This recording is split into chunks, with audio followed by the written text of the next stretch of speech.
Hi, everybody. It's me, Kate. How's everybody doing? I hope you had a happy Valentine's Day yesterday. And I love you. All right. So, yeah, to go from positive to kind of a negative, here is Virginia Giuffre's book. I'm going to start reading part 2. It is called Prisoner. And please forgive me for my singing but I gotta sing this. This is for Virginia. Okay, so here we go. If you feel like letting go, hold on. If you think you've had too much of this life, well, hang on. 'Cause everybody hurts. Sometimes everybody cries, but everybody hurts sometimes. Everybody hurts. REM. All right, chapter 8, The Pink House. Now I'm hoping that I can get this all on one video. Because I think that I put this on my SD card and it should work that way because I have more memory on there. So I think I should be able to do this. Okay, so just hang on tight. If it does end up stopping, I'm just going to stop it and do like what I did before with the other chapter 7. Okay, does that make sense? Okay, I hope it does. All right, chapter 8, The Pink House. And coincidentally, I'm wearing pink. Did not mean to do that. Oh, if I got any filth pigs watching, kiss your 22. Okay. Picture a girl in a crisp white uniform sitting behind a marble reception desk. She is 16 and wears a name tag pinned to her chest. The girl is slender with freckled face of a child, and her long blonde hair is held back with a tie. A new employee at the Mar-a-Lago spa, the girl is usually in the locker room handing out towels. But on this blistering hot afternoon, the spa is mostly empty, so the girl is at the front desk, which is outside under an awning that provides shade. The girl is reading a book about anatomy that she's borrowed from the library. The girl loves to read, and she hopes that studying this book will give her something she's lacked for too long: purpose. What would it be like, she wonders, to excel at something? Which I was totally like that too. Although I didn't really think about anatomy when I went into massage school. I thought, we would just be learning touch and the technique, I guess, more so.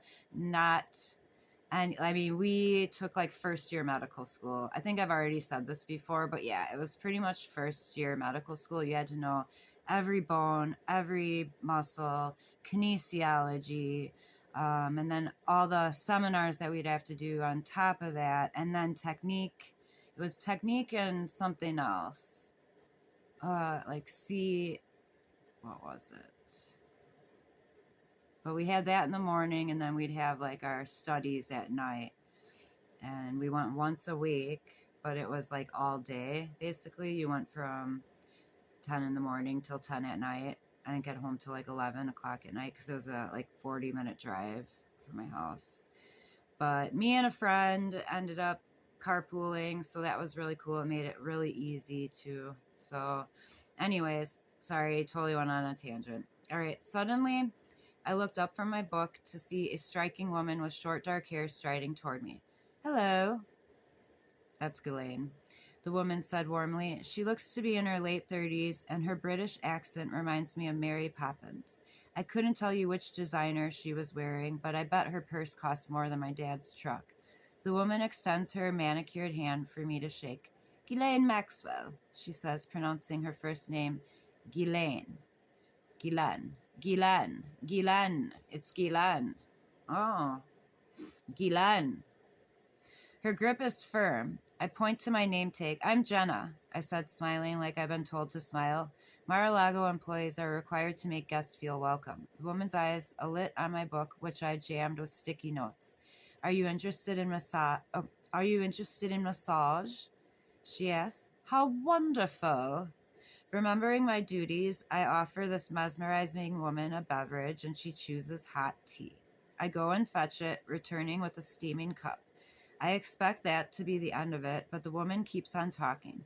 Maxwell says she knows a wealthy man, a longtime Mar-a-Lago member, she says, who is looking for a massage therapist to travel with him. Do you do massage on the side? She asks. Oh no, I reply, worried I'd given her the wrong impression. I'm not trained, but I hope to learn someday. My lack of experience doesn't concern her a bit. I'm sure you'd be terrific, she insists, looking me up and down. Will you come for an interview? I'm so bad at this. I glance at my library book with its illustrations of muscles and tendons. I don't think I know the body well enough yet, I protest, but Maxwell shakes her head. What's important, she says, is my desire to learn. If I impress her friend, she says, he'll happily pay to get me trained. He's a mathematician, a genius with a knack for making money. He loves to help people, she says, adding that the rich gentleman's home is right here in Palm Beach, less than 2 miles from Mar-a-Lago. Come meet with him, she says, her pretty face glowing. Come tonight after work. Even today, more than 20 years later, I remember how excited I felt. Could my dreams of becoming a professional masseuse be on their way to coming true so quickly? Something about how this proper, well-spoken lady focused on me made that seem possible. I told her I had to get permission from my dad first, but that I really wanted to come. So as she instructed, I wrote down her phone number and her rich friend's address, 358 El Brillo Way. See you later, I hope, Maxwell said, waving her right hand by twisting it slightly at the wrist. Then she was gone. The next break I got, I ran into the tennis courts to tell my father I was in the running for a potentially life-changing opportunity. He said he could drive me over after work. I used the phone at the spa's front desk to call Maxwell and let her know we were on. Great, she said. See you soon. A few hours later, Dad gave me a lift up South Ocean Avenue to El Brillo Way, a short hedge-lined spur of a road that dead-ended into the Palm Beach Intercoastal Waterway. The drive took 5 minutes and we didn't talk much. No one ever had to explain to my father the importance of making a buck. When we arrived at the high wall in front of 358, the last house on the left before we hit the water, Dad pushed a buzzer and spoke into the intercom. A security gate rolled open. We eased into a driveway lined with palm trees and found ourselves in front of a sprawling, 2-story, 6-bedroom mansion. In countless TV documentaries, this house has been shown to be painted a tasteful white, as it was years later, but in the summer of 2000, the house we pulled up to was a garish pink, the color of Pepto-Bismol, like this, basically. It was this color. Oh, weird. Weird. Eager to be punctual, I jumped out of the car before my dad could turn off the engine, walked to the big wooden front door, and rang the bell. Maxwell answered and came outside. The door still open behind her. She shook my father's hand. Thank you so much for dropping her off, she told Dad, all smiles, but in retrospect, she seemed impatient for him to leave. Well, get Jenna home safe. We'll get Jenna home safe, she said, practically shooing him back into his truck. Then she turned and ushered me into an elegant foyer with a spiral staircase. Is it foyer or foyer? Put that in the comments if you know. With a spiral staircase and huge star-shaped chandelier. Jeffrey has been waiting to meet you, she said. Ugh, the dreaded words. Starting up the stairs. Come. Walking behind her, I try not to stare at the walls, which were crowded with photos and paintings of nude women. Ugh. Maybe this was how the wealthy people with sophisticated taste decorated their homes. Be cool, I thought. Don't let her see how nervous you are. I fixed my eyes on the stairs, which were covered in pink plush carpet. When we reached the second-floor landing, Maxwell turned right and led me into a bedroom. We made a U-turn around a king-size bed, then entered an adjoining room with a turquoise-green massage table. A naked man lay face down on top of it, his head resting on his folded arms, but when he heard us enter, he lifted up slightly to look around at me.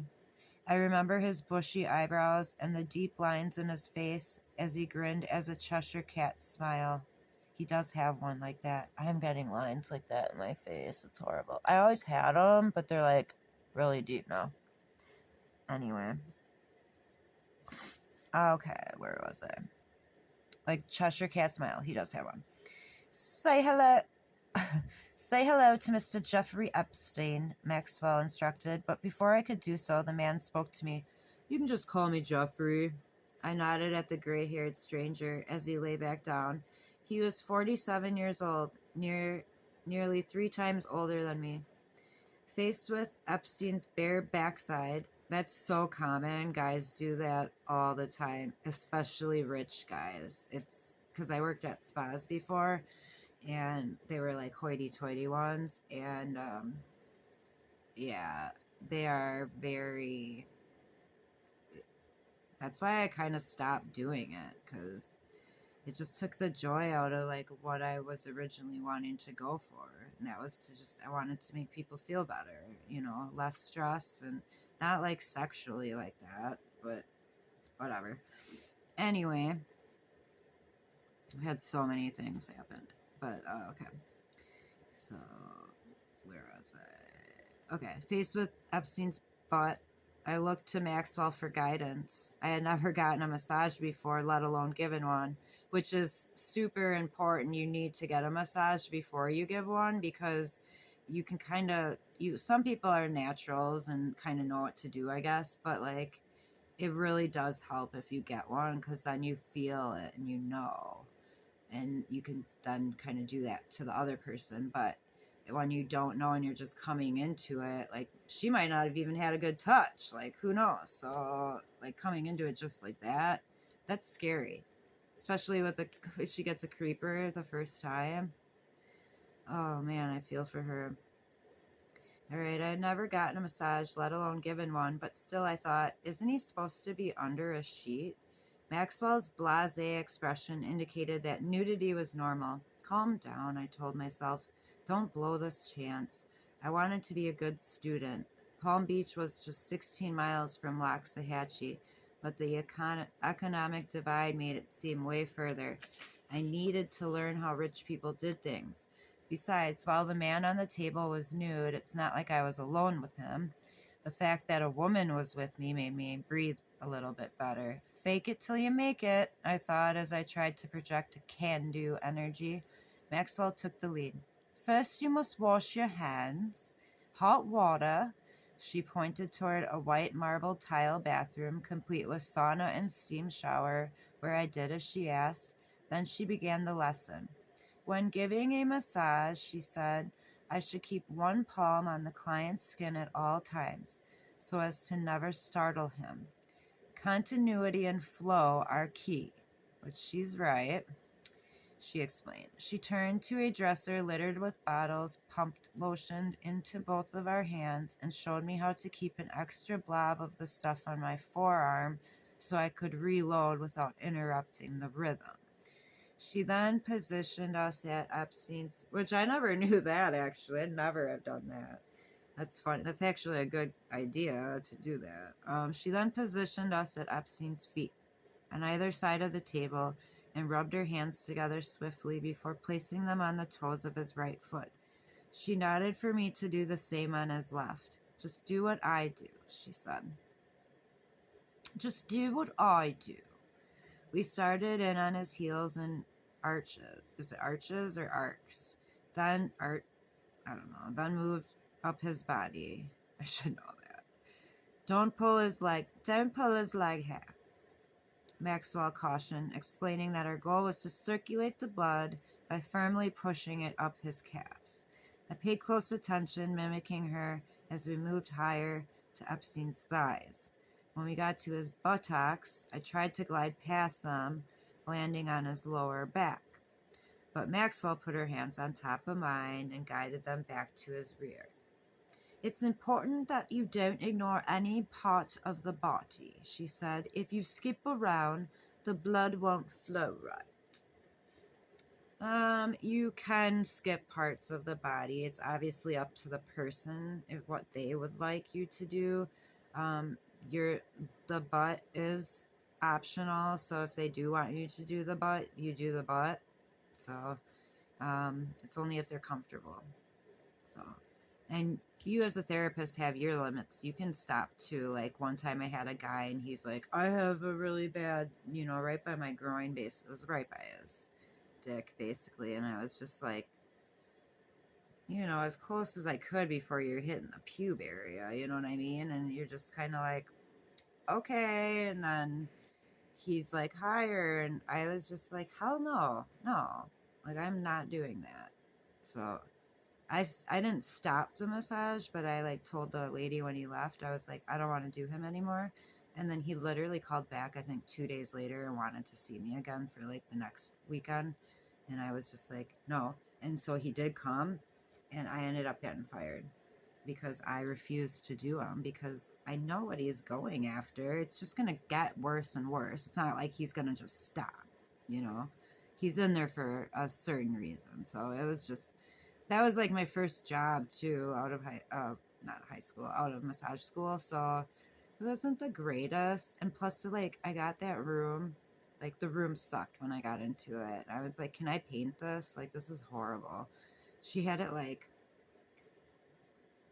it was like tie-dye looking almost, but like she said it looked like the ocean when the lights would be going on. And I'm like, it does not look like the ocean at all. Like, it did not.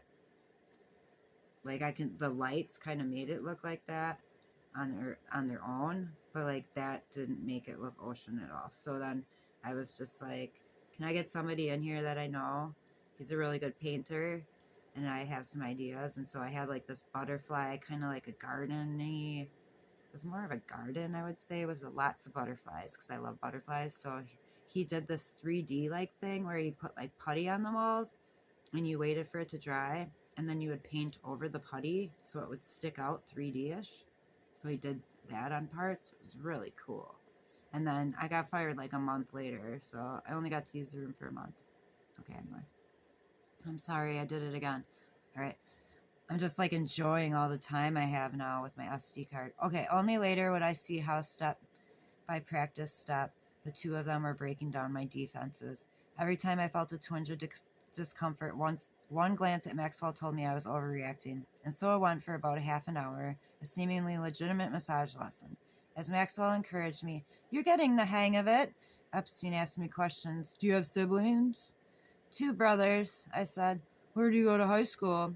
I told him I'd quit after ninth grade, but I was only 16. I'd hoped to get my GED.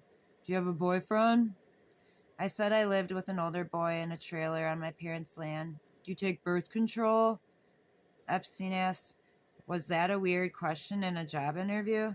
Epstein indicated this was just his way of getting to know me. After all, I might soon be traveling with him. I told him I was on the pill.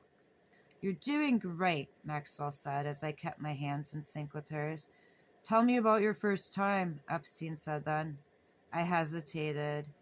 Who'd ever heard of an employer asking an applicant about losing her virginity? But I wanted this job, so I took a deep breath and I described my rough childhood. I'd been abused by a family friend, I said vaguely, and spent time on the street as a runaway. Epstein didn't recoil. Instead, he made light of it, teasing me for being a naughty girl. Ew. Not at all, I said defensively. I'm a good girl. I've just always found myself in the wrong places.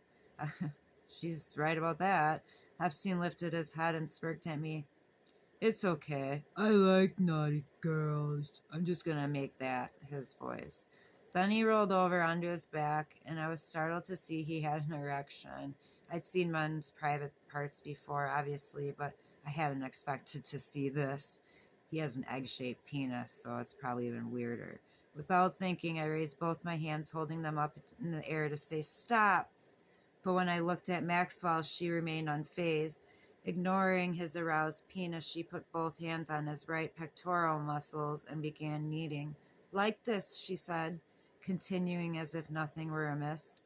"You want to push the blood away from the heart." Unsure whether I was right to feel alarmed, I again followed her example, putting my hands on the left side of his chest. You want to do it towards the heart, actually. You don't do it away.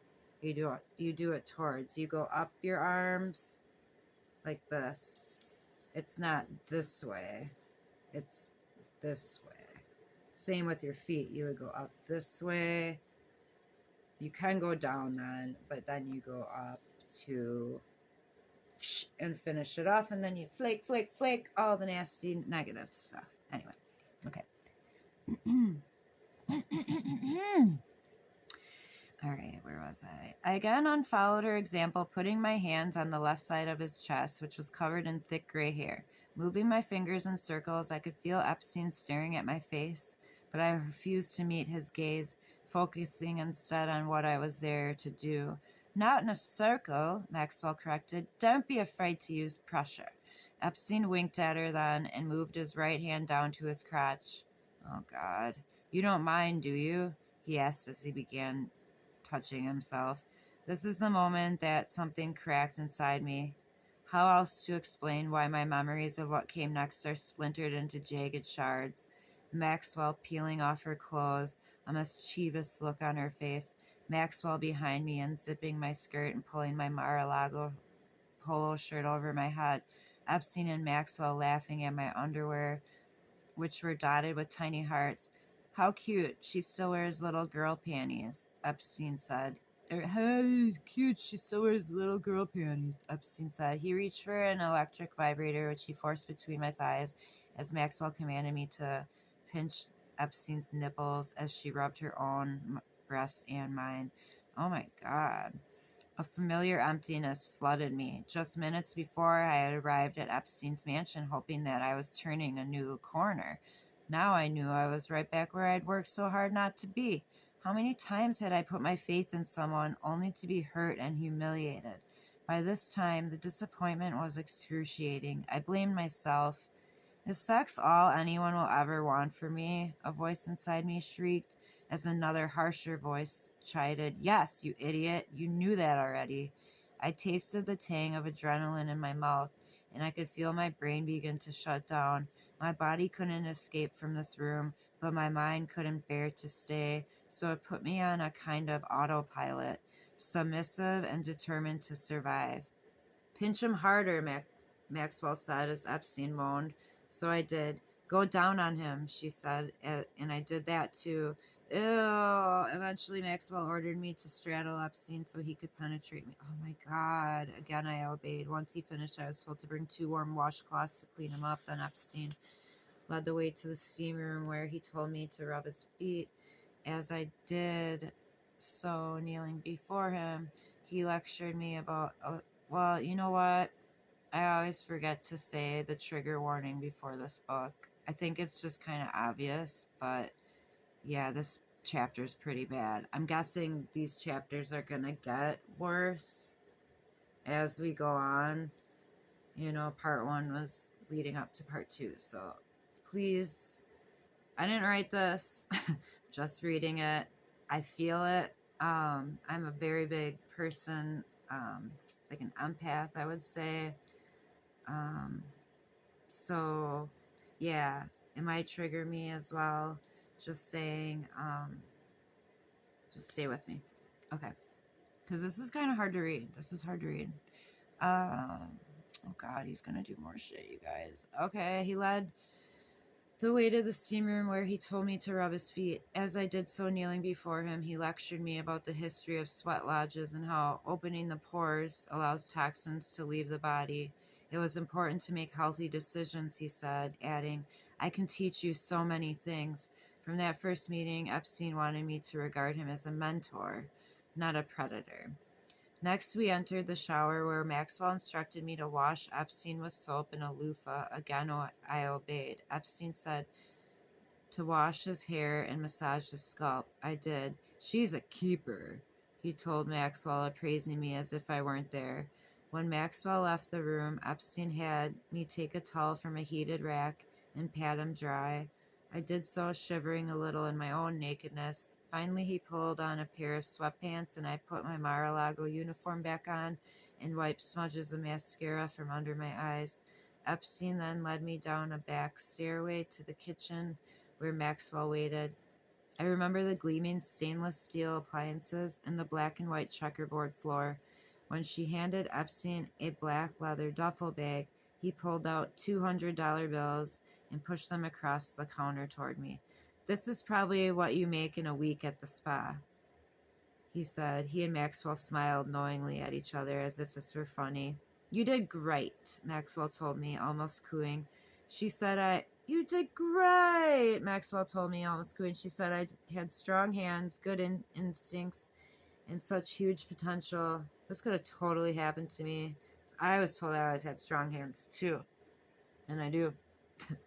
I got a lot of anger in me. "Such potential. You're a natural. Who knows where this could lead?" She reached for a pen and paper. "Can you come back tomorrow?" She asked for my cell phone number, but I didn't have one. I recited my work number, and then the butler, Juan Alisi, the same man who had been driving Maxwell when she first spotted me at Mar-a-Lago, led me out to the driveway where I climbed into the front passenger seat of a shiny black Chevy Suburban. Only after buckling my seatbelt did I begin to return to myself.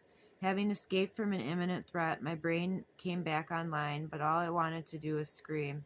During the half-hour drive inland to Loxahatchee, Alisi and I did not speak. If I opened my mouth, I just knew I would start sobbing, so I clamped my lips shut. I didn't know then what a therapist would tell me a decade later, that when children are abused by people they love, as I had been by my father, they start to believe that love and pain, love and betrayal, love and violation all go together. I didn't know that abuse victims struggle to see red flags because they become desensitized to inappropriate behavior. I didn't know that a common coping mechanism during sexual abuse is to distance oneself from what is happening in the moment, to split into parts, the obedient body and the walled-off mind. All I knew as the black Suburban headed west was that I felt gutted, as if someone had reached down my throat and scraped out my insides with a silver spoon. We're almost done. When the butler dropped me off at Rackley Road, I went into my parents' house, not the trailer Michael and I shared. I built the job interview up so much that I knew Mom and Dad would expect to hear how it had gone. Given the state I was in, however, I kept the conversation short. I get flushed when I'm upset, so as I ticked off what I had learned, pushed the blood away from the heart. "I don't think that's right. I thought you do it to the heart. Anyways, always be consistent with the firm." Maybe they're right. I don't know. It's been a while. "Always be consistent with a firm, warm touch." I sensed Mom noticing my reddened face and neck. So before she could ask questions, I pleaded exhaustion and excused myself to take a shower. For what seemed like an hour, I sat on a wet tile floor and let my tears mix with the hot water pounding on my skin. So begins the period of my life that has been so dissected and analyzed by more than any other. I don't enjoy repeating this story. It hurts to relive what I did and what was done to me. What's more, as I describe the how do you say that word? Chronology? There you go. Chronology. Sorry. Transgression by transgression, I worry that the awful details distract from a broader truth. Yes, I was sexually abused. My body was used and used. Oh my God. My body was used in ways that did enormous damage to me. But the worst things Epstein and Maxwell did to me weren't physical, but psychological. From the start, they manipulated me into participating into behaviors that ate away at me, eroding my ability to comprehend reality and preventing me from defending myself. From the start, I was groomed to be complicit in my own devastation. Of all the terrible wounds they inflicted, that forced complicity was the most destructive. I was about to spend more than 2 years in Epstein and Maxwell's orbit. My job? To do whatever they asked, whenever they asked it. There were no bars on the windows or locks on the doors, but I was a prisoner trapped in an invisible cage. And that's why it was called Prisoner, basically. Chapter 9 is called Tapping a Crooked Vein. I'm just going to see how long this is. I'm definitely not going to read it. Oh, it's actually not that long, but I'm going to save that for next video, okay? I don't want to keep them too long. So I hope you guys stayed with me on it. I know this is going to get tough. If you need to stop or just do that, it's okay. No, don't worry about it. All right, I love you guys. I'll talk to you soon. Until then, keep it real.